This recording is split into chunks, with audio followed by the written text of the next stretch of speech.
About that is you just don't know what you're going to see. He goes out there, it takes what opportunities are presented to him. Not the kind of guy that really forces one aspect or the other of the fight. Goes out there, finds the weaknesses of his opponent, and really is able to, with the abilities that he has, capitalize on that.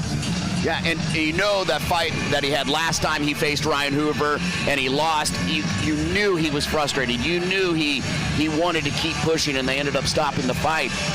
But you know he's looking, he's hunting in this fight, isn't he? Absolutely. And here, that's a dangerous thing to train for. When you're the fighter that won the fight, and the other guy lost, but he wants another shot at it. He wants more. It really answers a lot of questions when you guys face each other again. Who's able to mentally prepare for that? That's a difficult fight tonight for Hoover. Ryan Hoover's going to get introduced right now from Casey, who's in the cage. And his opponent, the man that won the first time these two met, from Tulsa, Oklahoma, Ryan Hoover. Ryan Hoover making his way to the cage, and Frank, this is a guy a lot of people are talking about. He's been very calculated with his move through kickboxing. He's a two-time North American Muay Thai champion. He's a brown belt in jiu-jitsu. 7 of his 11 fights are finishes in round 2 or better. He's had 3 fights this year, and he beat Nick Fields, who everybody was excited about with the rear naked choke in October. Yeah, super high skill level in all the different aspects of the sport. And not just, there's the thing is some guys will go out there and I boxed, or you do jiu-jitsu, or you do kickboxing, but they only train it in the gym. Here's somebody who's trained the different aspects of the sport and competed at them. You know, to go out there and kickbox and train kickboxing is one thing, spar in the gym, but to go out there, have the lights on you, and actually compete gives it to just an extra level up as far as understanding of what you're doing and really the ability to apply it when it comes down time to fire off in your fights. And talk about having that Muay Thai experience, how that can help you in a fight. Well, Muay Thai is a very brutal sport as far as just pain. There's not a lot of opportunities to hug somebody and hide and hold on to them. You know, the referee there keeps it at striking range. So really, as far as the mental aspects of pain, I feel like Thai fighters really are able to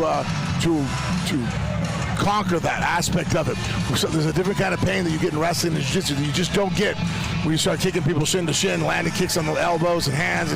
It's a very painful sport. And overcoming any type of adversity when you're in the fight, whether blood running down the back of your throat or your shin hurting, that gives you so many benefits that maybe your opponent cannot understand or have experienced. Very few sports really deal with some of the shin injuries that the Thai boxers and kickboxers deal with. So, and we have them in MMA. So usually most guys who come from a wrestling background, that's their first time experiencing the shin splitting. It could be very mentally distracting. The main event, Extreme Fight Night, 391, the Young Guns. Casey's got the official introduction. Young Guns, XFN 391. They meet again for the main event tonight. Are you ready? I said, are you ready? I said, are you ready? This event is sanctioned by the Citizen Potawatomi Nation Athletic Commission. Our commissioner, Joey Miller. Our referee, Mr. Kevin Super Kicks Nix. Judges, Liz Carrero, Sarah Cotton, and Xavier McKnack. Timekeeper, Ted Van, and ringside physicians, Dr. Corey Shonaway and Dr. David Combs. Let's meet our fighters one more time. He's fighting out of the Regal blue corner. He fights out of Tulsa, Oklahoma. He weighed in at 151 pounds, and he wants revenge. This is Nick Fields.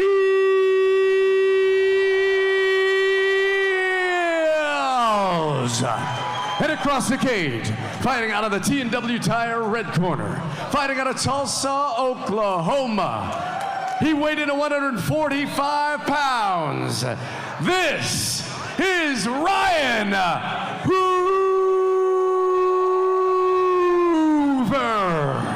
Our referee in charge of this battle, 3 rounds, 5 minutes apiece, is Mr. Kevin Nix. Fighters here in the cage. Okay, fighters, we went over the rules. I expect a good, clean fight. Touch gloves now. Go to your corner, be warriors. The rematch is on. Referee is ready. The fighters are ready. Unfortunately, the last time I get to ask you this, but you have got to make some noise, Tulsa. Are you ready? Here we go. Cage doors locked. Ryan Hoover's in the black trunks with the gold writing. Nick Fields is in the black trunks that are a little longer. Immediately you'd think Nick wants to come out and make a statement, but he knows not to get too far out over his skis, right, Frank? Absolutely, and he's using a bit more head movement with legs wider, so he's going to try to capitalize on throwing more hands, which with Hoover's heels on the ground, he's kind of switching between kicking and punching. So you can see when he's in kicking mode, there he's a little bit more bent stance. As he lifted the knee, went back to kicking. So that's one thing about Hoover. You could tell when he's in kicking mode, he gets a little feet narrow, heels hit the mat, and that's what you saw occur right there. That's when Fields can take advantage and start throwing heavy hands as long as he keeps the distance correct. If he stays at kicking distance when he hits his heels, he'll be in trouble because that's going to hurt. Look at those kicks there from Ryan Hoover. Oh, nice hard jab there for Fields, though.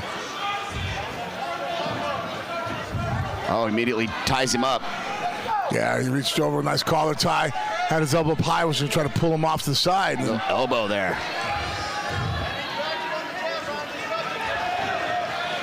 Look at that nice, throw. there's a foot sweep. He was trying to do it the first time. That's where that elbow pull came in, where he tie clinch, he pulled the ear, his elbow was high. Looked like he was going to pull him. That time he actually did, was able to foot sweep him, stepping off the corner.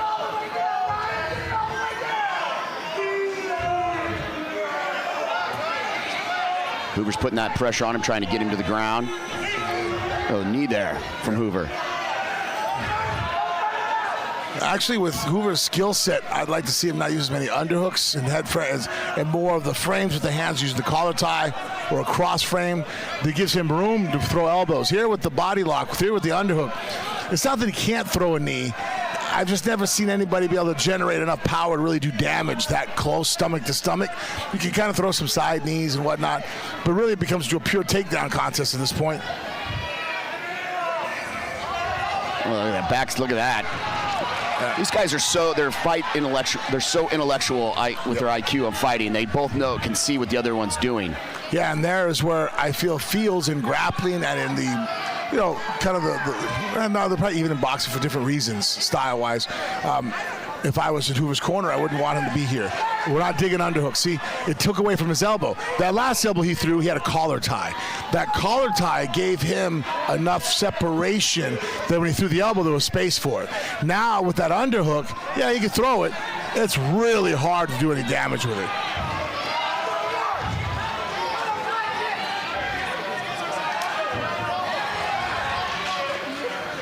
That uppercut has found its home a couple times from Fields. Yeah, Fields just sits more on his legs a little bit. But here himself, he's starting to get a little flat-footed and straight-legged. By doing so, that goes now to a place where Hoover is much more comfortable fighting. Look at that check, wow.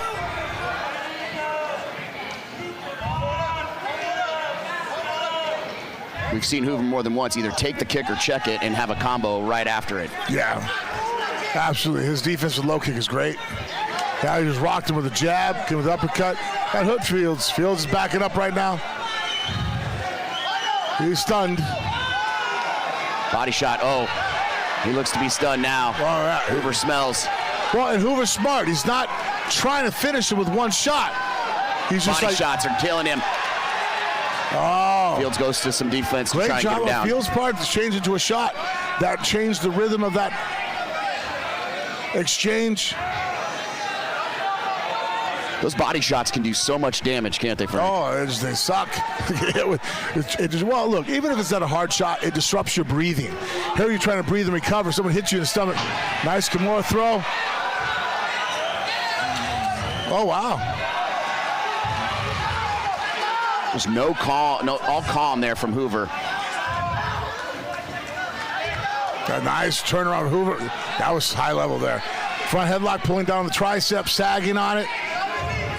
Putting all that weight on those shoulders. Yeah, there's great pressure there. He's got his anaconda choke locked up right now, and he's pulling guard with it. He's using the roll with it. Yeah. Yeah, anaconda chokes are so hard to finish. I'm a big fan of the darce as far as arm in stuff. Obviously, headlock choke, head and arms, money. Good knee to the body there from to Fields. Yep, Fields still here. Look at that. Look at a shot on his right cheek. Yeah, right? It's swelling up big. I believe that might be the same side that got hurt last time. The last time they fought, I think that's the same cheek that got hurt when they fought in October. All right, that's the end of the first round of this main event. Here's the replay, Frank. We saw good work from Fields trying to stay off that center line. Yeah, Fields really came out, tried to stay off line. Great foot sweep there for Hoover. He pulled his weight forward in a rotation, and then when Fields went to reestablish his balance by stepping out, he stepped into Fields' foot, and he couldn't regain. There was a great show of the mentality of Fields. A lot of guys had been done by then. He was already rocked. Hoover was piecing him up. He went for the takedown. Hoover did a great job with the Kimura trap to throw him, reverse the takedown. He straightened out the arm to allow Hoover not to be able to come, or excuse me, Fields to be able to transition his weight on top of him to end up on top. And look at that swell there on Nick Fields on that right cheek. Yeah, that's going to suck for a couple weeks. All right, here we go. Round number 2. Nick Fields in the long black trunks while Ryan Hoover's in the black and gold trunks on this main event. Young Guns. Good check there from Ryan Hoover.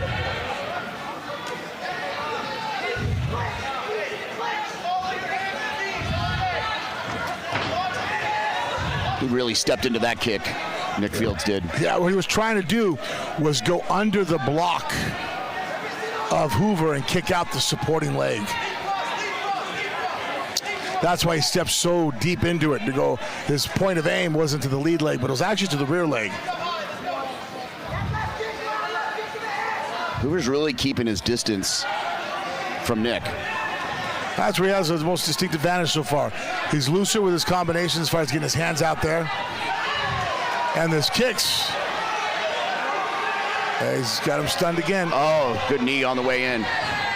Nick Fields takes down Ryan Hoover. Yeah, you know, that wasn't a takedown. He initiated it. Fields grabbed a great wizard, was able to frame, get his hips out. Now he's back on top. Front headlock position. Nice ankle catch. That's some really good wrestling there. That was excellent. Hoover's just smothering him. Yeah. Twister, side control, depends. I thought for a second that Fields was going for some octopus half guard.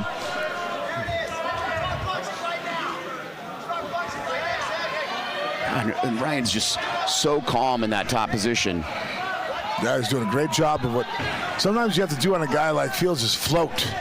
If you attach too tight to them, you get reversed, you lose your post, gets blocked. And here he's just floating, maintaining tight enough to not be kicked off, but not so tight that he gets reversed and swept. So there's a balance of floating that he has to do as he's eliminating frames.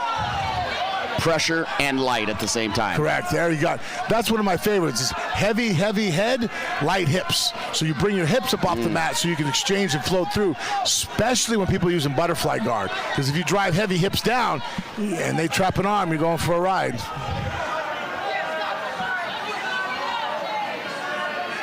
Ryan's really working that, trying to work that choke in. Yeah, he has a 3/4 mount now. And Fields actually holding on to it to make it worse for him.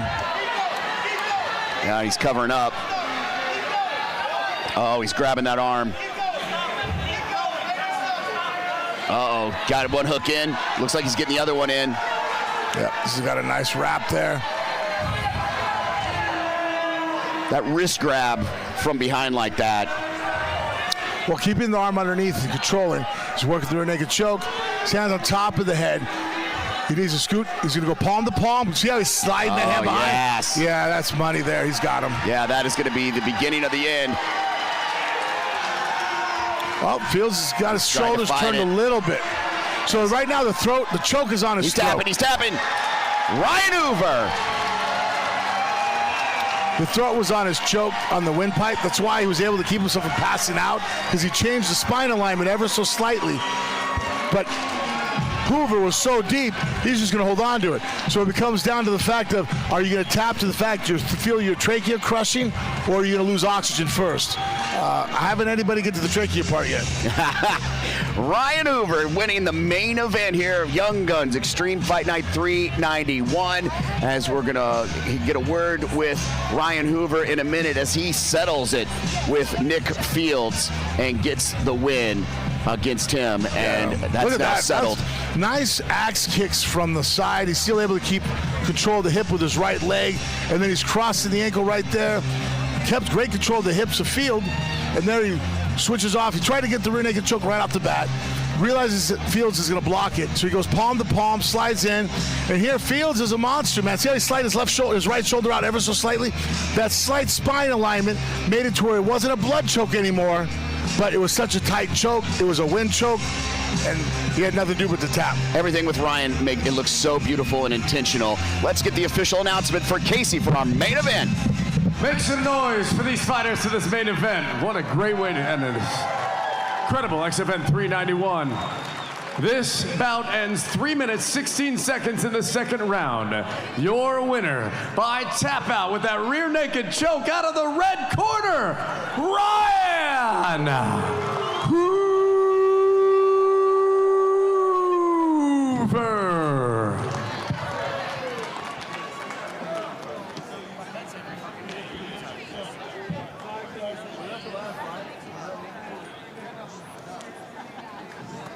Man, Ryan, that's a tough fight. What goes through your mind when you have a guy that you know you beat, but he wants a second chance at you? He wants to go after you. It doesn't really give you a lot to gain, really, because you've already got a victory there. How did you prepare for that, for an obstacle where you have really nothing but the position to lose? A guy like Nick, he's a workhorse, so I know. And the time between now and our fight, I know this guy's been working his ass off. So I'm not sleeping at all on his ability to come in, quick turnaround, and give me a hard fight. I was expecting a hard fight, and it was a hard fight. At any moment, did you sit there and think, what's going to have to take this guy out? You looked like in the first round, you kind of caught him with a shot. He was hurt. You were piecing him up, looking, and then he shoots on you. You're having to fight off and end up another thing. Every time it seemed like you almost had him on the verge of going over, he's fighting back. It's a curse that I have personally. I can sometimes be a little slow starting out, but once I find that rhythm, I'm going to exploit the hell out of it, man. That's what I'm best at, is finding the holes, and over the course of 3 rounds, 5 rounds, whatever it is, I'm going to open that hole up, and I'm going to take advantage. Excellent fight. It was super fun to watch, extremely tactical. Your winner and champ, Ryan Hoover.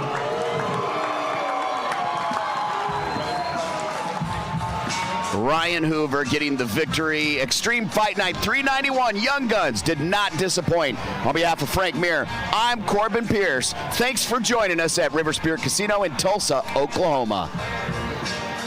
River Spirit Grove, thank you so much for supporting Extreme Fight Night 391.